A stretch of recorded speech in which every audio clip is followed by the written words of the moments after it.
হে আল্লাহর বান্দা, মৃত্যুর পর থেকে নিয়ে কিয়ামত পর্যন্ত সময়টাকে বলা হয় বরজখ।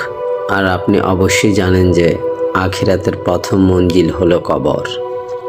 মৃত্যুর পরপরই মৃত ব্যক্তির উপর ছোট কিয়ামত কায়েম হয়ে যায়। মৃত ব্যক্তিতে কবরস্থ করার পর প্রতি সকালে ও প্রতি বিকেলে তাকে তার ঠিকানা দেখানো হয়। যদি সে জাহান্নামী হয় তবে জাহান্নাম দেখানো হয়, যদি জান্নাতি হয় তাহলে জান্নাত দেখানো হয়। ইমানদারকে কবরকে প্রশস্ত করে দেওয়া হয় উত্থান দিবস পর্যন্ত। তাকে এভাবে সুখ শান্তিতে রাখা হয়। আর যে কাফের, তার কবরকে সংকুচিত করে দেওয়া হয়, হাতুড়ি দিয়ে পিটানো হয়। কবর থেকে উত্থিত না হওয়া পর্যন্ত এই সময়টা হলো বরজখ জীবন। আল্লাহ তাআলা বলেন,